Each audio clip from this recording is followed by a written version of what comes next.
Welcome to another Orchid Island Spotlight. And today we are visiting a brand new island, June Scarlef. And I love this because she's got her whole front of her Orchid Island like this beautiful gardens where you can come and visit. She's got kind of a grand entryway right into her island with these planters on either side, the beautiful flower pathway, these arches surrounded by the planters.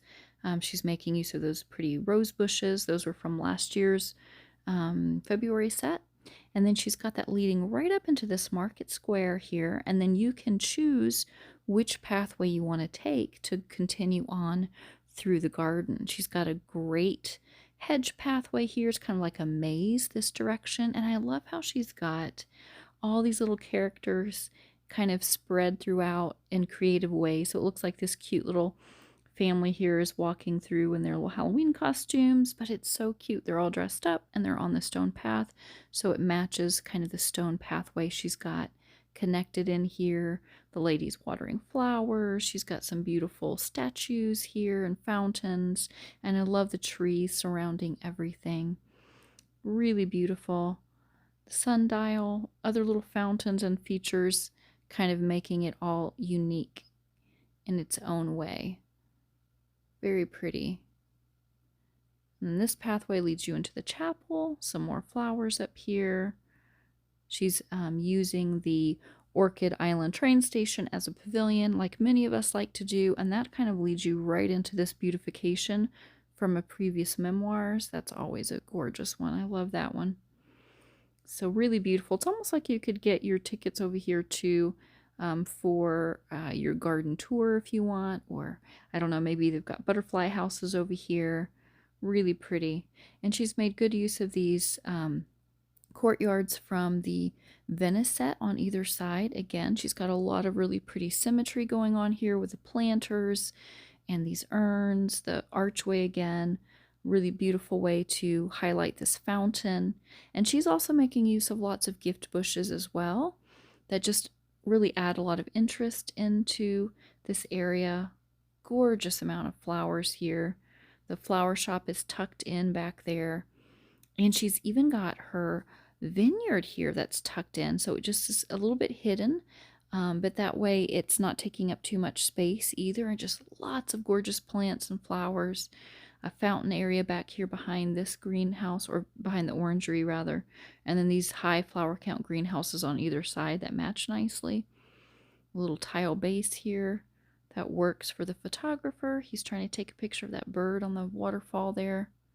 Beautiful. Let's go back down to this side so you can see this side of the gardens. Now remember, she's got this fence going right down the middle, and it kind of divides the two sides of her garden on the front of Orchid. Really beautiful section over here as well. Tons of rose bushes, the stone pathways. She's making use of those hearth pathways too that are from this month's set. And this beautiful fountain is actually a sale item that's going to be, and I believe it's going to be in Memoirs as Deja Vu, one of the weekly specials they have in the Deja Vu shop. So gorgeous use of these. I hope this gives you a lot of good inspiration for this month's set, because there are some repeated items in here. I like the use of these hedges in here too to kind of highlight things. This little park bench is actually running right now for the Fairground Fortune, although it might have stopped already. I just got that one, so that one's a cute one to nab while you can. And I love this one where the mom is reading to her little girl on the bench, and that kind of fits with a stone pathway there. Beautiful Talbot house surrounded by all these plants and trees. The cute little pathway going back here to the tree house, and then the playground. All of that in here. And she's even tucked a little ticket booth back there, but you can't see what it is, so it just kind of matches with the roof there. Always a clever way to do that. I love this archways here, the floral archways she's got leading up to her aviary. So let's zoom out and see the full kind of effect of this. I didn't show you this part. She has her windmill really scaled back too to a lower level, so it kind of fits in with a diner here, and that path leads right into that. And then of course her restaurant too. Beautiful. Nice use of the hedge paths too. I really like that. So we're going to scoot out of here, her giant gardens right in the front. Really beautiful. And I'm going to show you how she was able to manage that by how she used her buildings, her coin producing buildings in the back. Now, first of all, in the back here, you've got, again, more gorgeous trees and flowers. I love this water feature here, and it looks like it's flowing directly from the top here down underneath that bridge. Kind of just follow the stream here. That's really cleverly done all throughout here to the front. Beautiful bridge again, so that you can walk over that with a pathway. So beautiful. Love this. Perfect spot for the stilt house. Perfect spot for this dock right by the stilt house where they're proposing. So pretty. These are great to use too, these lanterns on the water, because they're a lot more value, and then they cost coins versus diamonds of the stream tiles. Because remember, you use the stream tiles within the tile category of the permanent shop to create lakes, ponds, streams, rivers, but they cost diamonds. However, if you get the lily pads, that's in the shop as well, just in that little plain object category, or these little lanterns that helps to give you some variety. Plus, it increases your flower count, and it uses coins versus diamonds.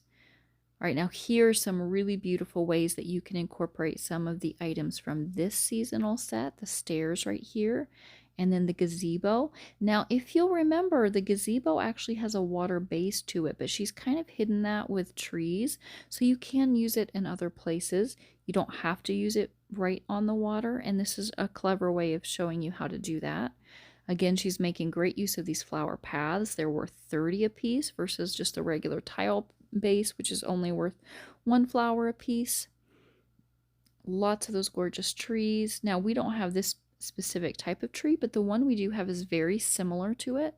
It's the white and pink flowers. This item, again, is also going to be in Memoirs as a Deja Vu item, plus it's a sale item coming up. Gorgeous. I love this little rounded path where the guy's selling the hot dogs and the couples on the bench. And she's even made a really good use of that corner statue right there just to kind of finish that area off. And then that leads you into a different pathway here. More steps there with the pavilion by it. Love the beautiful curved waterfall columns here by a little station. Again, she's got the little ticket booth going right there, so that matches nicely. Very pretty. Now, this is what I wanted to show you, how she's done her buildings. She has combined her buildings all together, and they just border the top of Orchid in a really pretty way. Do you see how they just kind of span all the way around? And she's got these gates on either side kind of leading you with the pathway to all these buildings. So by doing this, she's been able to compact them really tight, but it still looks natural and like you could just go to each little space. I love these flowers, by the way. That's so gorgeous with the Poseidon statue. Sorry, distracted. All right, and then, like I said, she's got them all combined, but they kind of flow at an angle. And then she's got some things packed in behind, so it just, it looks like it goes together. Again, making note of the level they're at so they match nicely. But they're kind of packed in tight, so they look like they're either one building connected or else just in tightly so they fit. And then I'll show you why she's done that. This is cute with the bathhouse right behind the estate. I always like to do that too. It's a nice spot for it. Beautiful tree with a swing in the back. She's kind of hidden her amphitheater in the back here as well. Again, so she's using those coin producing buildings, but they're not taking over the space. They're just kind of bordering the top of Orchid. And then this gives her a really gorgeous space for her wedding set. She does have her hanging fountain or garden fountain here, and it's at a lower level, so it matches all these pink flowers better.